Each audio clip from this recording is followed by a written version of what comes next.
KCN news में आपका स्वागत है। आज हम जमालपुर विधानसभा से लोकप्रिय समाज सेवी मुकेश पाल जी से क्षेत्रीय मुद्दों पर सीधी बात करेंगे। मुकेश जी, खबर कंट्रोल न्यूज में आपका स्वागत है। सबसे पहले आपसे जान लेंगे, साउथ का द्वार जो खुला है आप लोगों के लिए, उससे क्या लगता है आने वाले समय में? देखिए, साउथ का द्वार खुलने का मतलब है कांग्रेस के हर उस कार्यकर्ता में एक नई ऊर्जा पैदा हो चुकी है और आने वाले समय में वो और भी बढ़ चढ़ के काम करेगा और पार्टी को मजबूती देगा और पार्टी का कहीं ना कहीं हौसला बढ़ा है, हर कार्यकर्ता का हौसला बढ़ा है।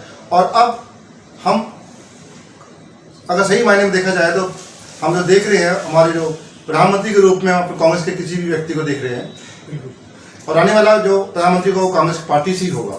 सर, आपसे जानेंगे, इस बार मोदी मैजिक नहीं चला साउथ में, क्या कारण क्या है इसका? देखिए, प्रधानमंत्री जी नरेंद्र मोदी जी अपने देश के प्रधानमंत्री होते हुए उन्होंने 20 रैलियां करी कर्नाटक के अंदर और हमारे गृह मंत्री जी ने उन्होंने 30 रैलियां करी, लेकिन उन्होंने मुद्दों में कोई बात नहीं करी। ना उन्होंने महंगाई पे, ना रोजगार पे, ना किसान की जो समस्याओं पे उन्होंने कोई काम नहीं करा। उन्होंने एक ही काम करा, धर्म पे लड़ाई लड़ना, हिंदू मुस्लिम करना, लोगों को भटकाना मुद्दों से, और कोई काम नहीं करा। लेकिन अब कर्नाटक की जनसंख्या, जो लोग हैं, पढ़े लिखे लोग हैं, बुद्धिजीवी हैं, वो समझदार लोग हैं, वो समझ गए कि अगर हम धर्म के नाम पे पढ़ेंगे तो नुकसान देश का ही होगा। उन्होंने मुद्दों पे काम किया, मुद्दों को वोट दिए, क्योंकि उन्होंने कर्नाटक का उज्जवल भविष्य देखना है तो कांग्रेस के राज्य में ही हो पाएगा। आपसे जानने की भी कोशिश करेंगे मुकेश जी कि अब साउथ में क्या क्या समस्याओं का समाधान कांग्रेस पार्टी करेगी वहाँ पे साउथ में? देखिए, कांग्रेस ने जो अपने मेनू में जो मुद्दे उठाए हैं, जिन पे काम करना है, मुझे लगता है कि उन मुद्दों सभी पे पूरी कर्मठता से काम करेगी और ईमानदारी से काम करेगी। लोगों की जो समस्याएं, जो वादे पूरे किए हैं, खासकर 200 यूनिट बिजली फ्री का वादा किया है, मैं समझता हूँ ये सबसे बड़ा और अच्छा मुद्दा है और इस पे कांग्रेस पूरी ईमानदारी से काम करेगी और लोगों को जो कहा है वो करके दिखाएगी। जिस तरह से गहलोत सरकार ने राजस्थान में 500 का सिलेंडर कर रखा है, क्या वो कर्नाटक में भी 500 का सिलेंडर होगा सर? देखिए, जो आप आज के इस चुनाव के अंदर जो कांग्रेस पार्टी ने जो मुद्दे उठाए हैं, जो वादे किए हैं, उनको पूरा करेगी और जहां तक हो सकता है लोगों को हर चीज, जो महंगाई पे कहीं ना कहीं कंट्रोल लगाएगी, अंकुश लगाने का पूरा प्रयास करेगी। जैसे गहलोत सरकार ने 500 का सिलेंडर कर रखा है, वैसे दिल्ली में 1103 रुपए का सिलेंडर है सर। क्या दिल्ली सरकार कम कर सकती है या केंद्र के हाथ में सर सब कुछ? सर, ये तो देखिए, ये तो आम आदमी पार्टी और भाजपा के बीच की लड़ाई है। वो बोलते हैं केंद्र के हाथ में है, वो दिल्ली सरकार के हाथ में बोलते हैं। बस लोगों को बेवकूफ़ बनाना उनका काम है, वरना तो दिल्ली में भी क्यों नहीं सस्ता हो सकता है। अगर कांग्रेस पार्टी आई तो यकीनन यहाँ पे भी 500 सिलेंडर आपको मिलेगा। जो चुनाव होंगे 2024 में सर, उसमें क्या लगता है, जनता परिवर्तन चाहेगी सर? अब सर, परिवर्तन चाहेगी नहीं, परिवर्तन चाह रही है और उसके अब वो दिन दूर नहीं जब सत्ता जो भाजपा कब्जा करके बैठी हुई है उसको छोड़ना पड़ेगा, त्याग करना, क्योंकि अदर्स पार्टियों के भी जो आज की देखेंगे कर्नाटक के जो रिजल्ट आया है, उसके आने के बाद जो अन्य दल हैं उनका जो कांग्रेस के प्रति जो नरम व्यवहार हुआ है वो आने वाले भविष्य में उज्जवल होगा और आने वाले समय में देश में जो राज करेगी कांग्रेस पार्टी ही करेगी। जिस तरह सर आप तीन राज्यों में जीते हो आप सर, इसका श्रेय आप किसे देंगे सर? सर देखिए, वैसे तो हर श्रेय तो सभी को जाना चाहिए, जो छोटे छोटे जमीनी कार्य करता है उसका भी उतना योगदान है, लेकिन सबसे बड़ा योगदान मैं मानता हूँ राहुल जी की जो यात्रा है भारत जोड़ने की, एक लोगों में अपनापन लाने की, उनकी समस्याओं को सुनने की, और यात्रा से बड़ा प्रभाव पड़ा है और हमने शुरुआत ही कर्नाटक से की थी और इसका जो असर हमें चुनाव में मिला पूरा। जब मैं अन्य पार्टी दलों के बीच में बैठता हूँ, उनसे इंटरव्यू करता हूँ, जब जिस टाइम राहुल जी की यात्रा चल रही थी तो मैंने उनसे पूछा भी था राहुल जी जो यात्रा कर रहे हैं किस लिए कर रहे हैं, तो उनका ये कहना था कि राहुल जी भारत जोड़ने चले। भारत तो पहले से जुड़ा हुआ, तो किस चीज़ को जोड़ने चले हैं राहुल जी? देखिए, भारत जुड़ा हुआ है, लेकिन कहीं ना कहीं लोगों को अंदर जो मनमुटाव हो रहे हैं धर्म के नाम पे, राजनीति में जो ये खिलवाड़ हो रहा है ना, यहाँ बटा हुआ है देश। लोग मतलब हर आदमी को जातिवाद में, धर्म के नाम पे भाजपा जो बढ़ा रही है उसको एक करने की हम कोशिश कर रहे हैं और वो एक होगी तो देश अपने आप जुड़ेगा। जिसका रिजल्ट आया भी है, उसका रिजल्ट देखने को मिला भी है आपको। 13% कर्नाटक में मुस्लिम लोगों ने पूर्ण बहुमत से जिताया कांग्रेस पार्टी को। तो ये भारत जोड़ना है, एक मंच पे लाने का प्रयास सफल हुए हम लोग। सर ये बताइए कि जिस तरह हर चीज़ पर महंगाई, चाहे पेट्रोल ले लो, डीजल ले लो, सरसों का तेल ले लो, रिफाइंड ले लो, दाल ले लो, हर चीज़ पर महंगाई, आपसे जानना चाहेंगे सरकार कौन चला रही है? मोदी जी चला रहे हैं कि अडानी अंबानी चला रहे हैं सरकार को?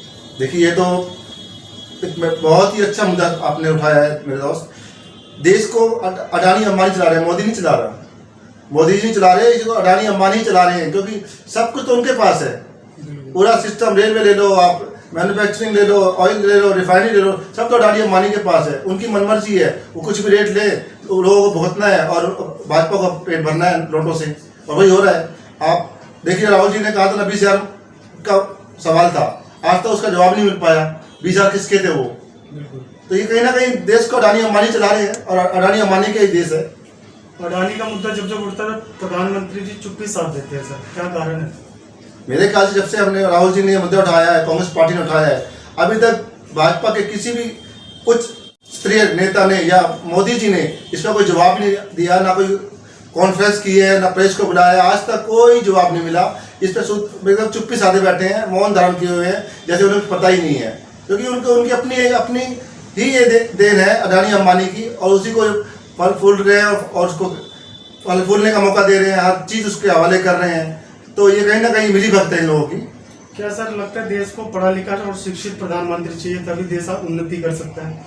सर, ये तो किसी भी राष्ट्र की उन्नति के लिए पढ़ा लिखा तो होना अनिवार्य है, और सुलझा हुआ व्यक्ति हो, और सबसे बड़ी बात है देश को चलाने की क्षमता होनी चाहिए उस पार्टी के अंदर, अनुभव होना चाहिए, जो कांग्रेस के अंदर 70 साल से अनुभव है, और एक पढ़े लिखे लोग उस पार्टी के अंदर हैं और देश को चलाना जानते हैं अच्छी तरह से। लोकल मुद्दों पे बात कर लेते हैं। तिमारपुर विधानसभा लगेगी सर आपकी जी। जान लेंगे इस विधानसभा में प्रमुख कारण क्या क्या बने हुए समस्याएं सर? सर, इस विधानसभा के अंदर हमारे आम आदमी पार्टी के दिलीप पांडे जी हैं, जो मेरे ख्याल से आप कहीं भी चले जाइए और किसी से पूछे दिलीप पांडे जी कहाँ रहते हैं, तो आपको कोई व्यक्ति नहीं बता पाएगा, ना उनका आता ना पता। तो सिर्फ चुनाव लड़ने के नाम पे दिखते थे, अब तो गायब है रहता, उनको ढूंढने के लिए पोस्टर निकालने पड़ेंगे। सुना सर उन्होंने फ्लैट लिया मॉडल टाउन में। सर देखिए, कहते हैं 70 लाख की नौकरी छोड़ के आए, 70,000 की, और अब फ्लैट लिया है, तो आप लगा लीजिए मतलब क्या हो रहा है, काम नहीं हो रहे, सिर्फ अपने लिए ही उन्होंने काम कर रहे हैं।